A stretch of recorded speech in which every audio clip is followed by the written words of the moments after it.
Praise the Lord. My dear brothers and sisters, today we are going to reflect about how to overcome wrong relationship.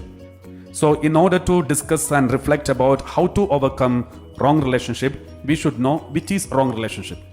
For many people today, they don't identify which is wrong or which is right, because for them everything is right.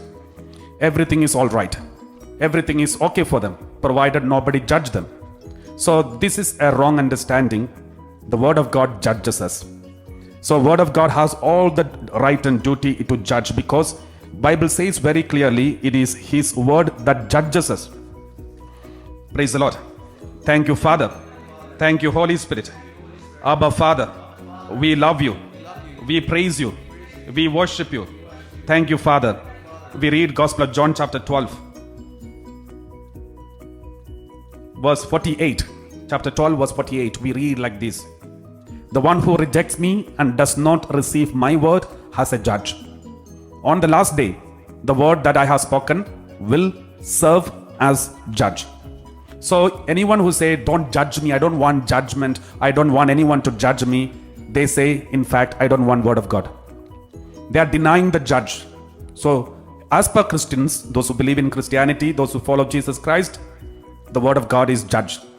As a priest, I'm not supposed to judge anyone, but I can proclaim the word that judges you.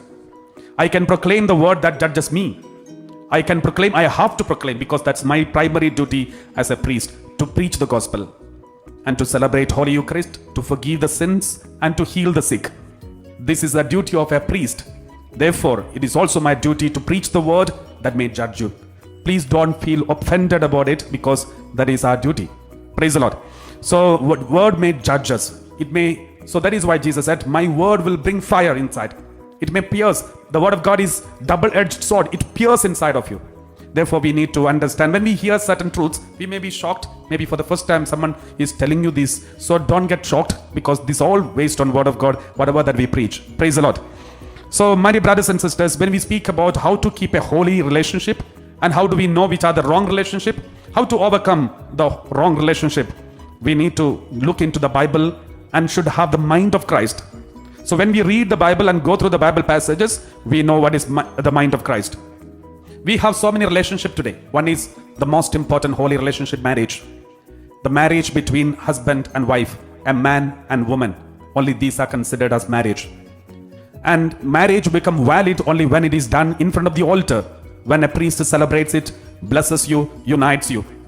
Then it becomes a sacrament. In the sacrament, you receive the grace of marriage. Grace of marriage. We will discuss about this importance of sanctity of marriage another day, but this is how the marriage relationship. In marriage, a husband tells a wife, I give my body and myself totally to you. Wife tells the husband, I give myself, my body and myself totally to you. And they become one. That is called marriage.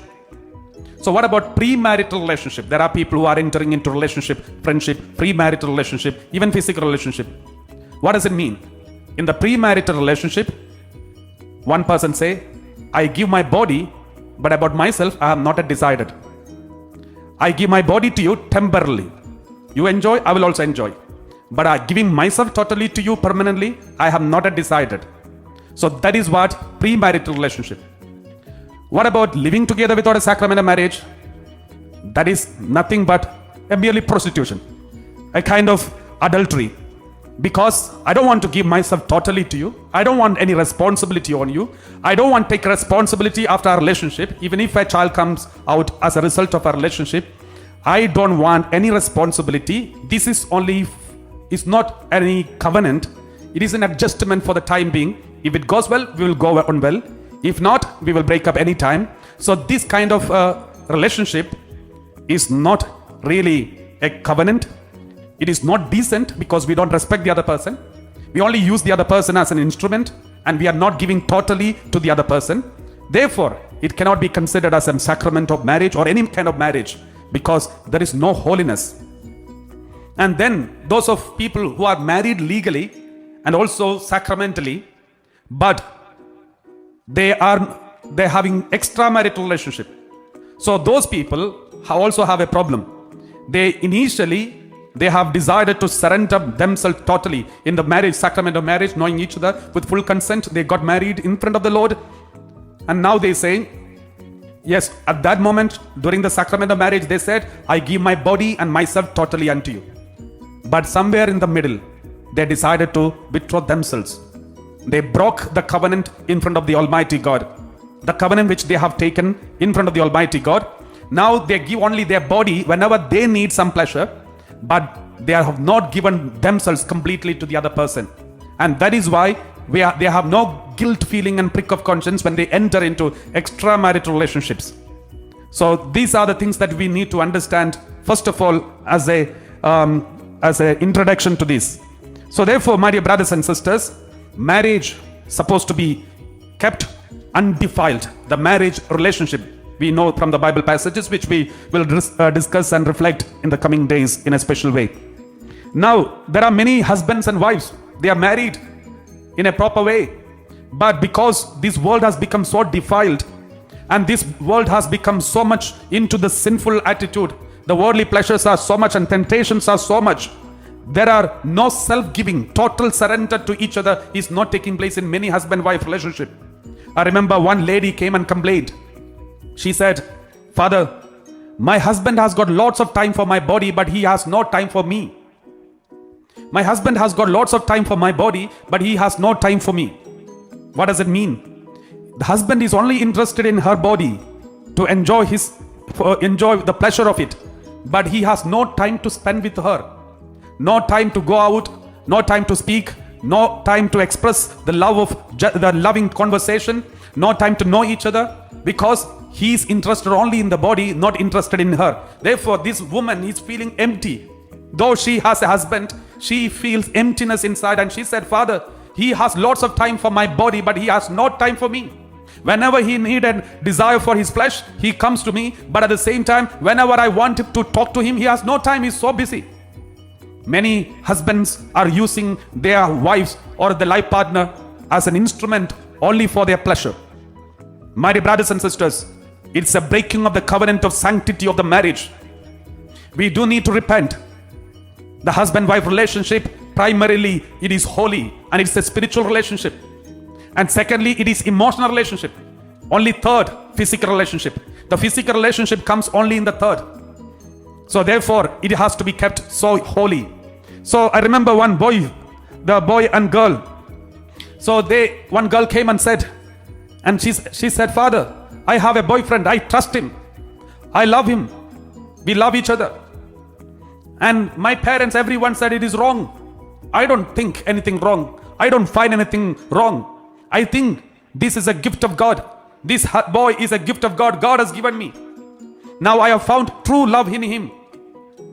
And then I spoke to her and then said, let me tell you, how many hours you speak every day? She said, we speak almost all the time. Do you go physically and speak?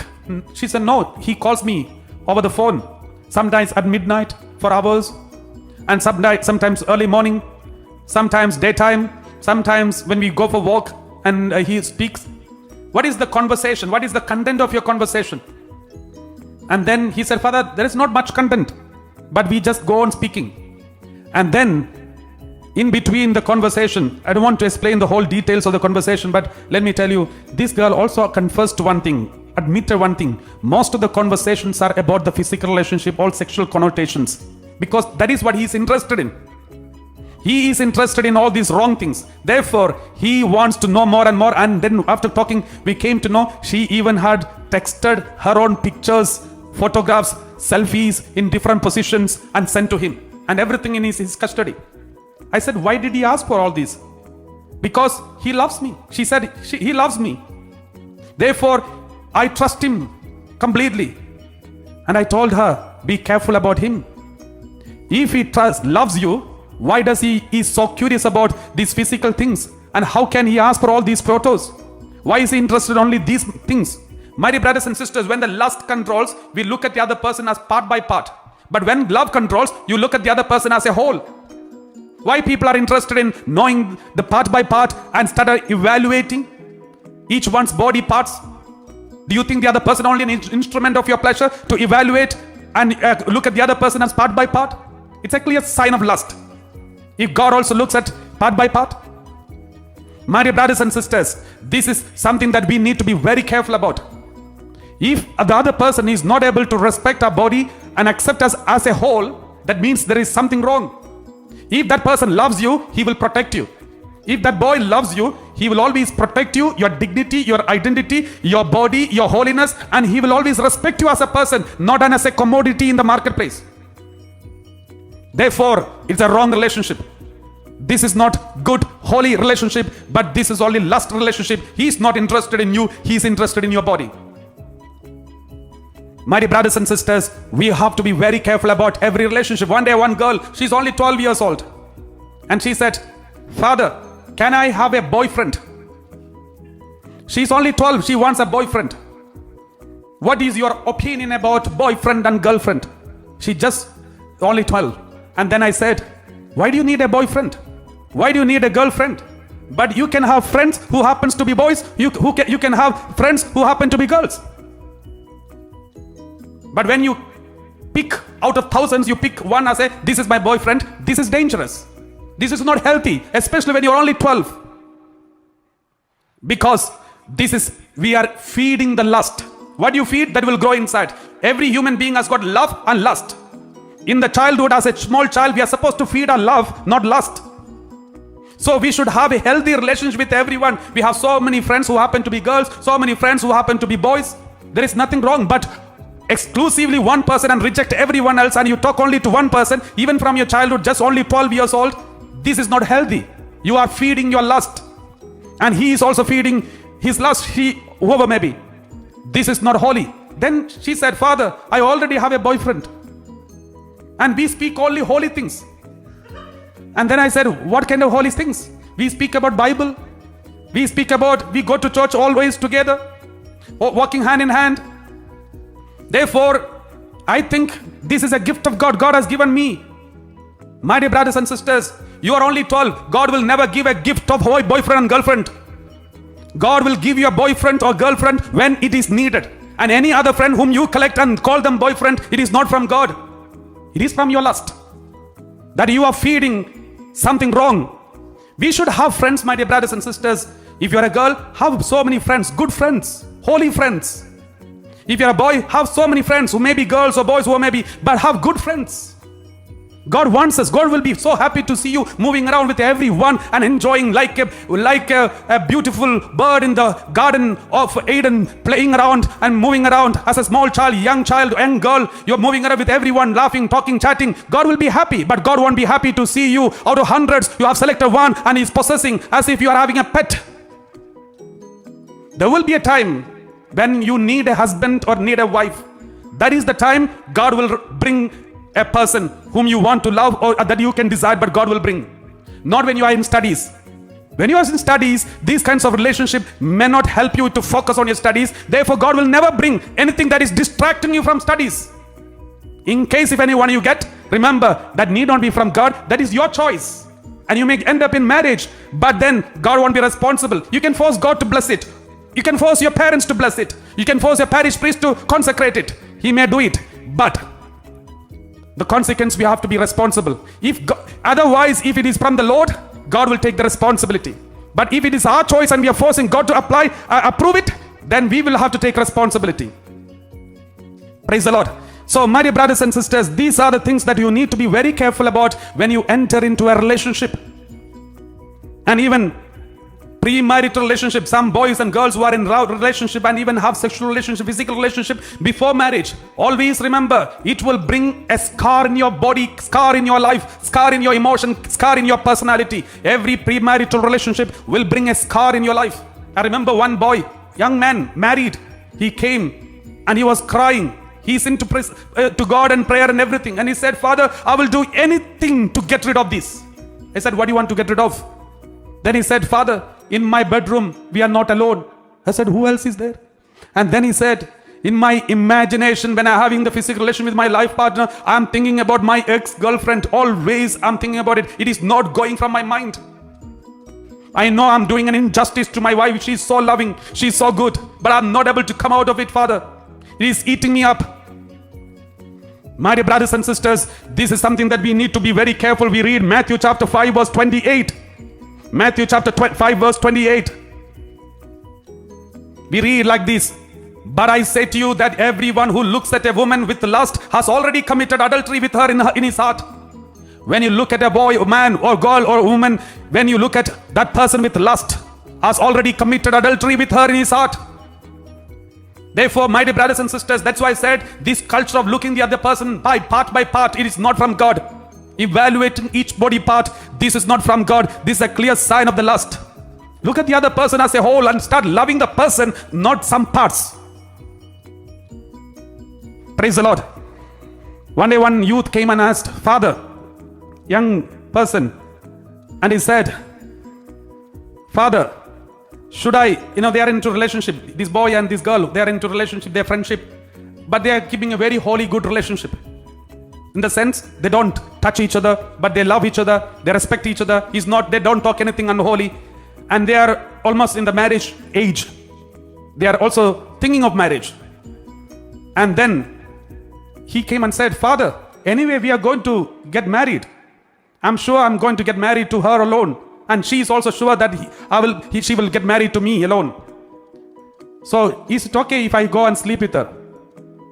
This is the doubt he had. Then I told him, my dear friend, if you are meant to be with that girl, and if God is going to bless you to be in marriage, why are you in a hurry? Why are you so fired with the passion of the body? Wait, be patient. Once you're married, you can give your rest of your life completely for her. But if she is not meant for you, if this is not the one whom God has chosen, then why do you want to harm your future married life and harm her future married life?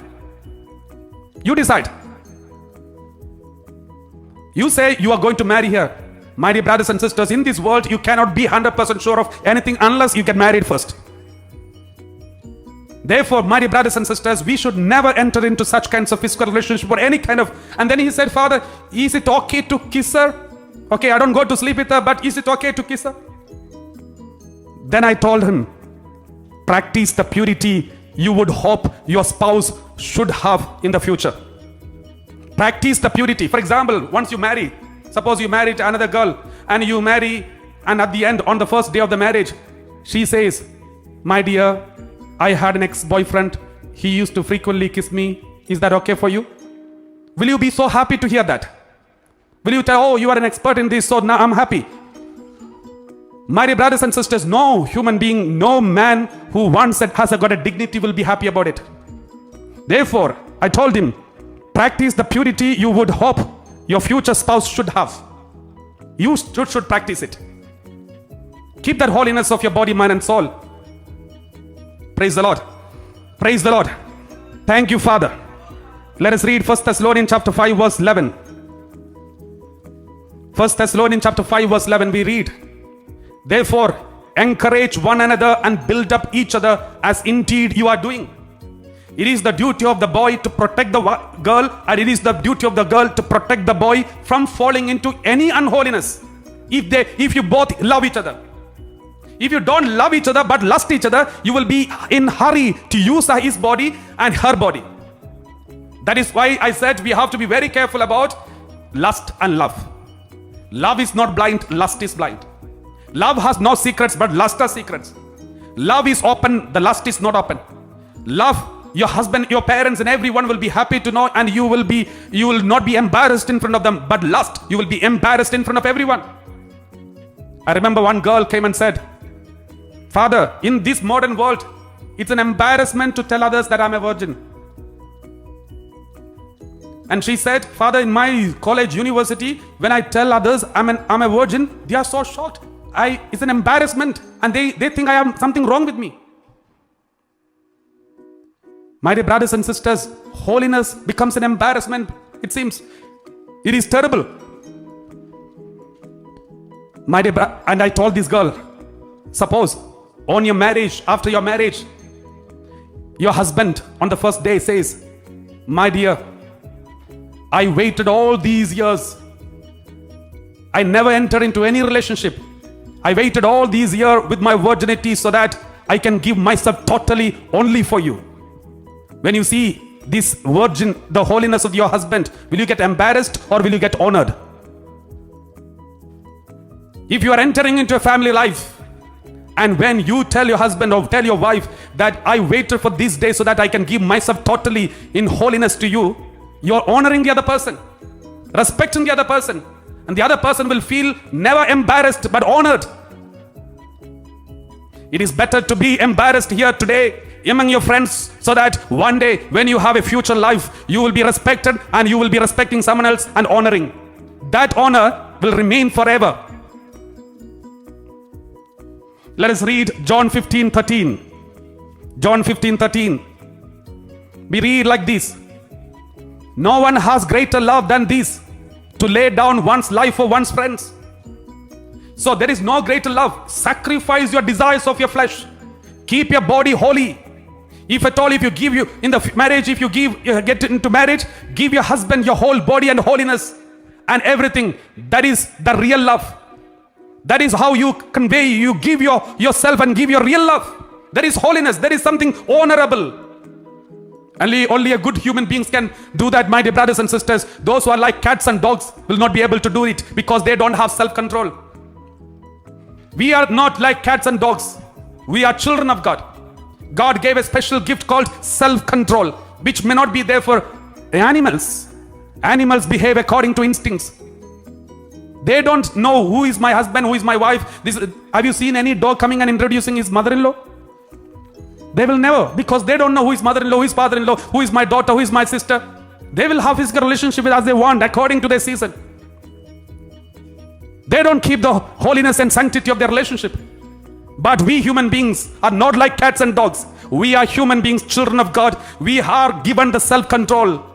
We know who is our husband, who is wife, who is sister, who is daughter, every detail. And we have our own, the way we deal with the different love for each and every person. Because this is a special gift only given to human beings. The Spirit of God is in us. Many people today have become like cats and dogs. Lost the dignity as a human being because Spirit of God is already gone from them because they have desecrated their body in every kind of unholy relationship. My dear brothers and sisters, this has to be very careful. We have to be very careful about these kinds of things, my dear brothers and sisters. One day, one person, they exhibit or they even post some unholy picture, improper pictures of themselves in the social media. And they're waiting how many people are liking it. How many people are applauding it up and clapping their hands for it. And lifting the thumbs like this.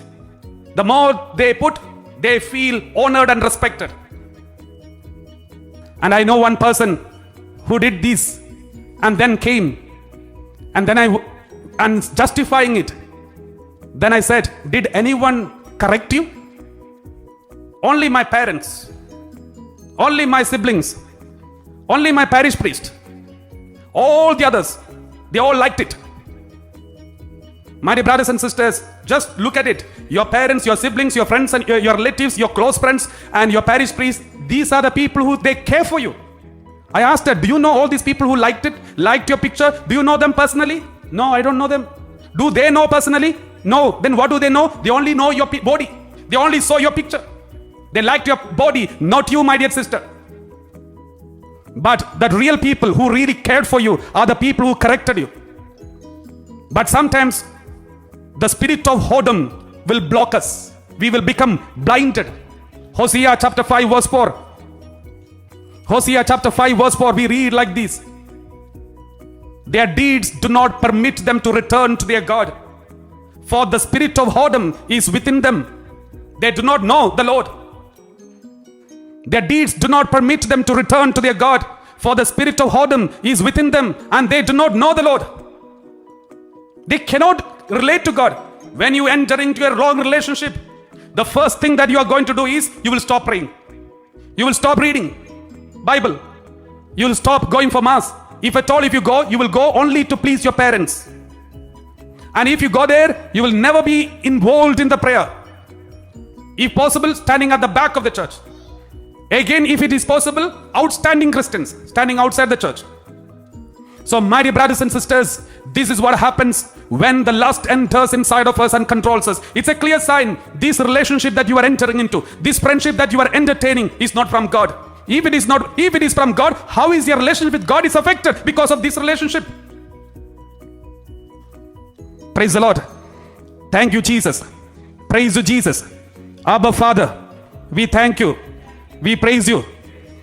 Some people, just because they put all the makeups, they spend hours and hours and put extra fittings in their body and then go around and get others to appreciate and attract.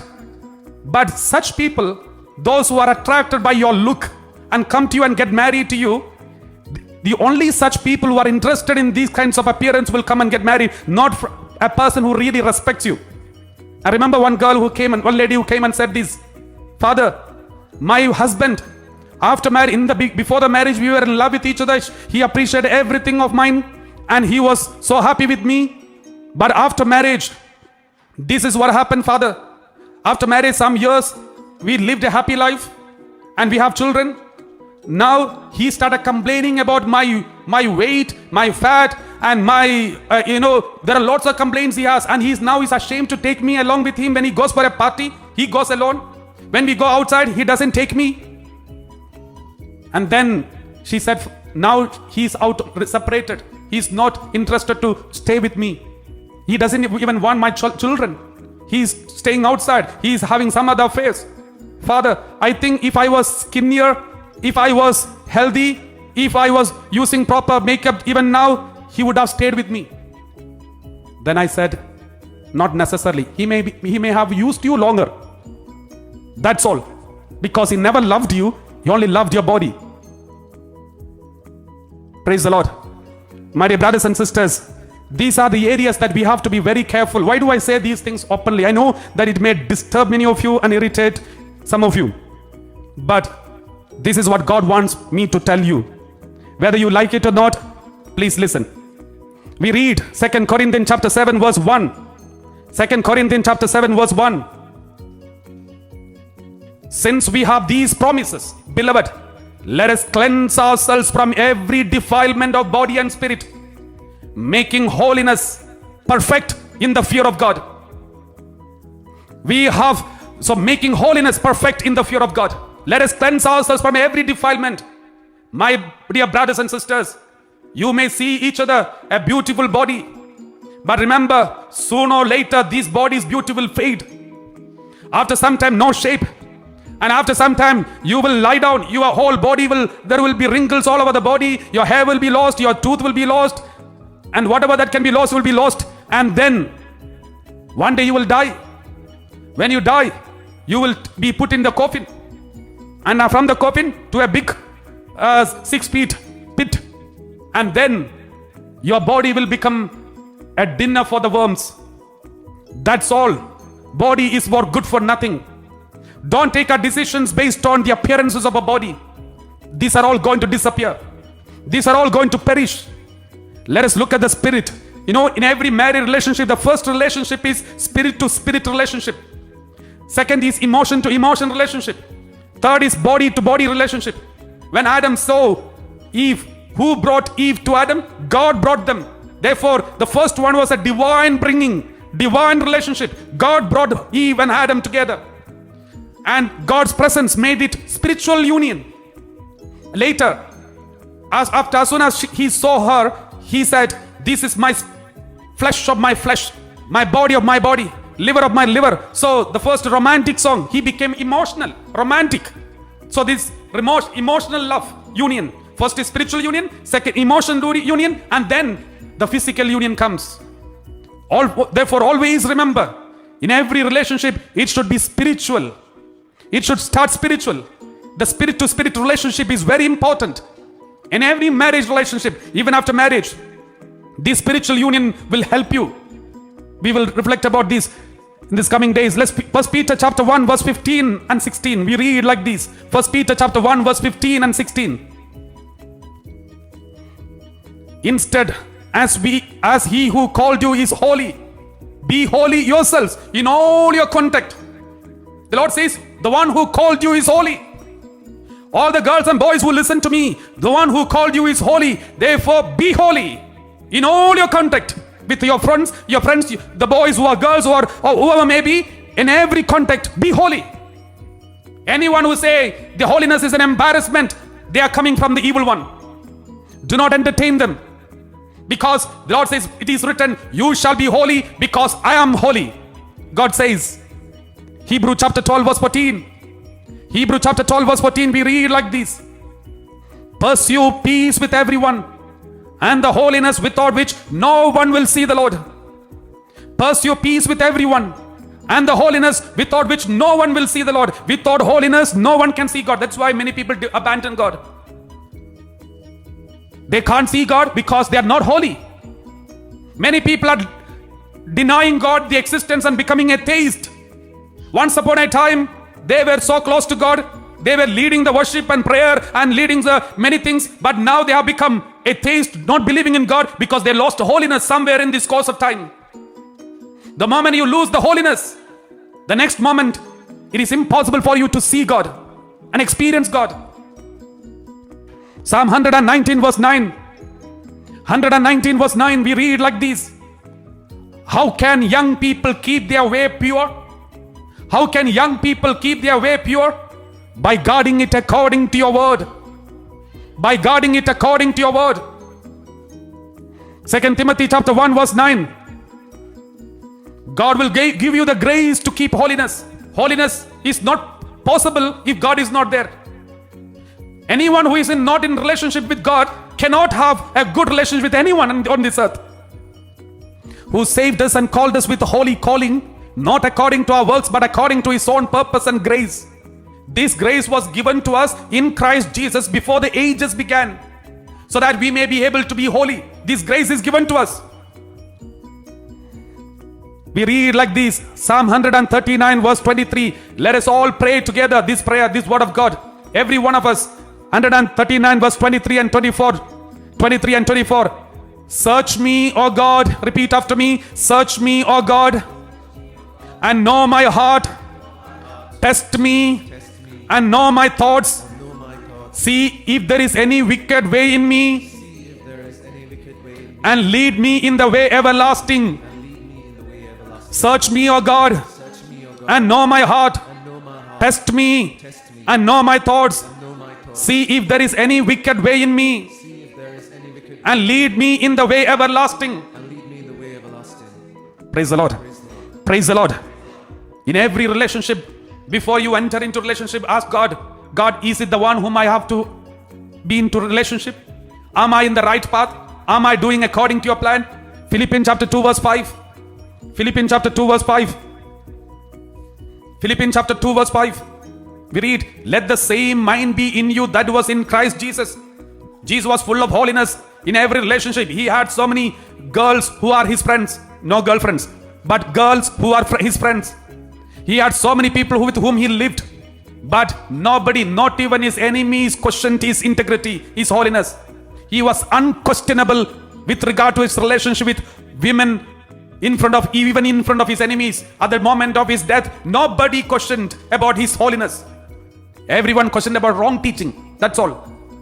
They were shocked because Jesus is preaching something differently. That's all. But nobody, not even his enemies, questioned his holiness. He was unquestionable, though there are prostitutes who are friends of Jesus. He was moving among the prostitutes and many other women and many other people. But he was unquestionable. Let the same mind be in you that was in Christ Jesus. My dear brothers and sisters, in every relationship, when you have friends who are girls, friends who are boys, and you talk, chat and many things, remember Ephesians chapter 5 verse 3. Ephesians chapter 5 verse 3. But fornication and impurity of any kind or greed must not even be mentioned among you, as is proper among saints. Nothing of unholiness should be mentioned even among you. Don't even talk about anything of unholy. Praise the Lord. Romans chapter 12 verse 1. Romans chapter 12 verse 1, we read like this.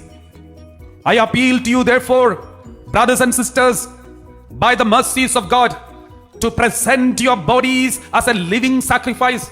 It may not be so easy for you to keep the holiness of your body, mind and soul, your virginity, your holiness. It may not be so easy. But if you keep it, it is a living sacrifice. You are sacrificing the desires of your flesh. And keep your body holy and acceptable to God. That itself is a spiritual worship. Bible says, I appeal to you therefore, brothers and sisters, by the mercies of God, to present your bodies. Bodies means every part of your body, every aspect of your bodies, as a living sacrifice. Why is it living sacrifice? Because each day, every moment, we are overcoming the temptations of the body. Therefore, it is a living sacrifice. A dead body cannot sacrifice. If you are a blind, suppose if you are blind and you say, from tomorrow I will not watch pornography. There is no meaning, there is no sacrifice in it. Anyway, you can't see, and therefore there is no sacrifice. So that is a dead sacrifice. So what does it mean? When you are able to do and when you decide not to do, that is living sacrifice. You can't hear and you say, I remember, why do I say these examples? Because one day, one man who was losing his eyesight, and doctor said, don't watch TV and all this mobile phone too much, because he was addicted to dirty videos and watching movies and all those things. And then he said he could not control himself. And he continued watching. At the end, he lost his eyesight. And then he came and said, from now I take a strong promise, I will not watch it anymore. This is not sacrifice. He had chances given already, but he did not take it seriously. Praise the Lord. Romans chapter 6 verse 22. Romans chapter 6 verse 22, we read like this. But now that you have been freed from sin and enslaved to God, the advantage you get is sanctification. The end is eternal life. If you are sanctified, the end is eternal life. My dear brothers and sisters, let us close our eyes and promise to God that we will be always keeping a holy relationship. All the boys and girls who are into friendships and wrong relationship, remember, if you are planning to get married to certain people, then why are you in a hurry to enter into physical relationship? Because if this is the person God has chosen, you will get it. And after that, you give your rest of your life totally to the other person. There is honor and respect in that. But if you are entering into any relationship before marriage, it is a desecration. It is an unholiness. And it's a clear sign that you have no self-control. And you will be accountable in front of God, in front of the Almighty God. Those who want to enter into any wrong things, any physical attachment, any expression of your physical attachment, remember, always practice the purity you would hope your future spouse should have. Practice the purity now itself, which you would hope your future spouse should have. So therefore, this is something that we need to be holy and keep in our mind. Let's close our eyes and sing together the offertory hymn and say, Lord, help us to come out of every other unholy relationship, because any of these things, if I enter into, I will be blocked from the kingdom of heaven. Because no fornicator, adulterer, no one who is impure will enter into the kingdom of heaven. That is what the Bible says. Let's ask forgiveness from God for those moments of unholy relationship. All the past unholy relationship, if you are boasting of and enjoying it by remembering, let's ask forgiveness and say, Lord, I reject and renounce this sin and Satan from my body, from my mind, from my emotion. Purify my body, purify my emotion, purify my mind and spirit. Let us pray and sing together the offertory.